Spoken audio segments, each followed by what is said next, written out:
What is up, everyone? I'm Skratch. Welcome to the channel. This is another Raid Shadow Legends video. The fusion is live in-game, guys. This weekend, we won't have a 2x. We actually have a 15x progressive chance. And on top of it, we have a Summon Rush starting tomorrow, which will be related to the fusion. So expect to see a guide on the actual fusion champion later on, a solo showcase, where we're going to see if she's actually worth it for our accounts or no. We're going to be able to see what sort of work can she actually do.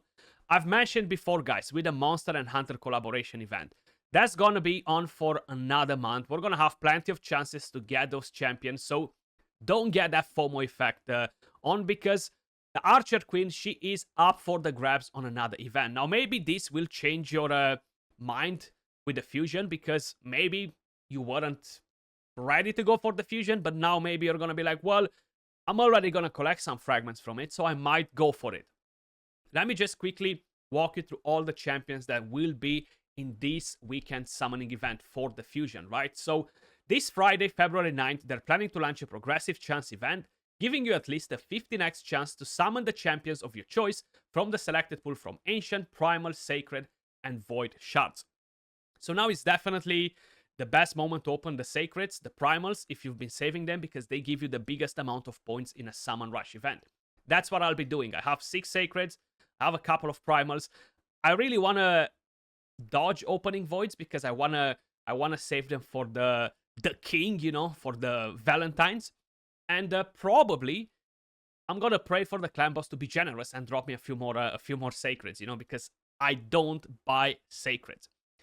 The first champion that is on the progressive chance, of course, is going to be the Archer Queen, guys. Now, I know all of you guys love her. She is an amazing champion, and I do have a feeling that by the end of the event, we might see a guaranteed for this champion to, or some sort of a guaranteed event.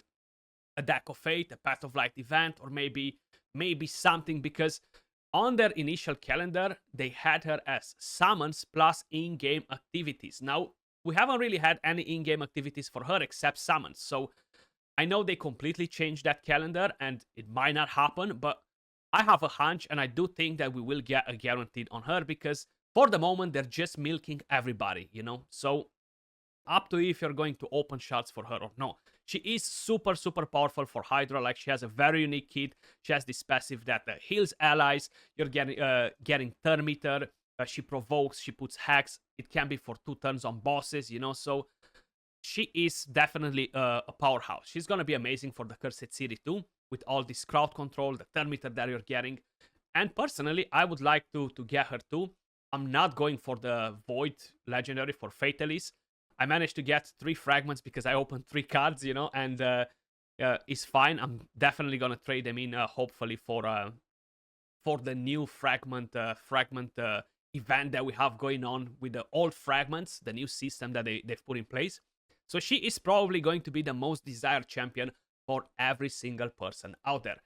Then we have Lady Kimi, who is part of the 15x progressive chance, and she's still an amazing champion. The A1 is pretty nice. You have some turn meter manipulation. You have the A2, attacks all enemies, decrease accuracy, decrease speed, decreases the turn meter, removes a random buff if they have any buffs, of course, on the enemy, and you're putting a block buffs. Fills the turn meter, increase accuracy, increase speed on your team. She has a pretty interesting passive. Speed aura for Doom Tower battles. She's a great champion for Arena, man, and she's very good for Hydra too. I feel like not many people are using her in Hydra anymore, but she's very, very good for Hydra clan boss too, and she looks pretty awesome.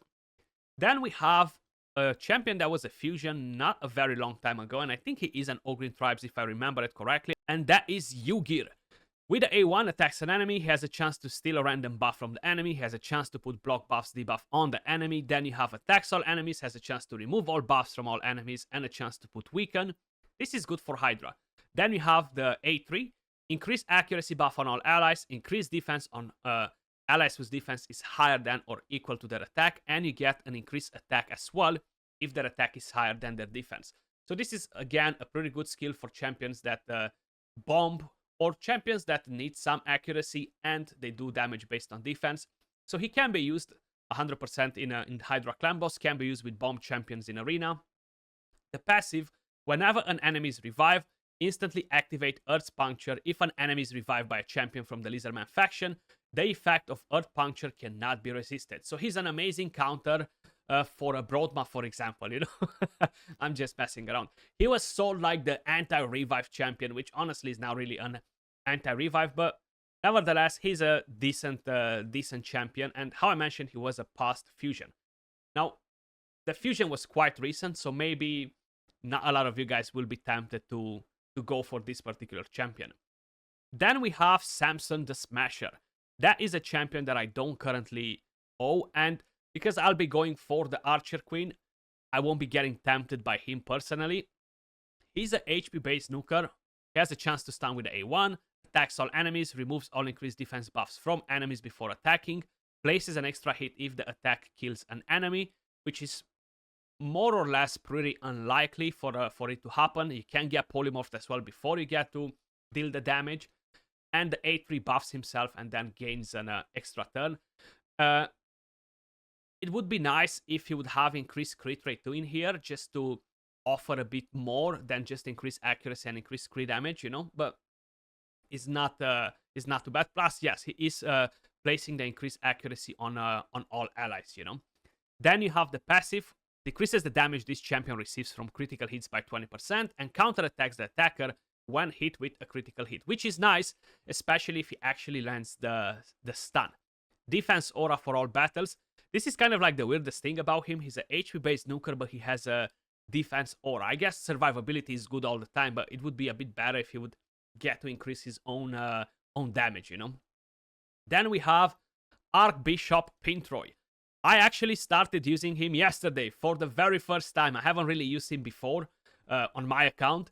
And I started using him in the Cursed City, you know, on the double boss stage for Synthranos. Attacks an enemy, transfers a random debuff from this champion to the target. Also has a chance of stealing a random buff from the target. Places an increased accuracy and a heal reduction. And has a chance to put block buffs debuff on all enemies. And you have this skill that heals all allies by 30% of their max HP. Puts increased defense, and if more allies than 4 are alive, he will place a shield on each ally for 2 turns, equal to 30% of their max HP. Now, my main problem with this champion is that if everything in here would be based off his own HP, it would be much, much better. Then the passive is pretty nice because it removes defense down and weaken from this champion at the start of each turn. It would be nice if you will remove this from the entire team, you know. And then you have accuracy aura for all battles. Like, he's not an OP champion. That's why I'm kind of like giving a couple of different suggestions in here that will make this champion a bit better, you know. More desirable. Then for Void Legendaries, guys, we're gonna have an Ogen, if I'm not mistaken. Yeah, that is Togron. I actually summoned him not a long time ago. He's pretty annoying on the waves in the Cursed City. Support champion, attacks one enemy, has a chance of applying a buff spread effect. Then the A2 heals all allies, puts increased speed on your team, and if they're under 50% HP after the heal, you're gonna get a continuous heal. Then you have the A3, increases the thermometer of all allies by 20%, and places increased accuracy, then removes all debuffs from all allies. I wish this would have immunity too. Like, he's okay-ish for a Void Legendary, but he really needs to stand out a bit more than some of the non-Void Legendaries or even epic champions in the game, you know? I'm not a big fan of the champion to actually owe him and use him. Increases this champion's max HP by 10% every time they use an active skill, stacking up to 50%. Also increases each ally's max HP by 5% every time they use an active skill.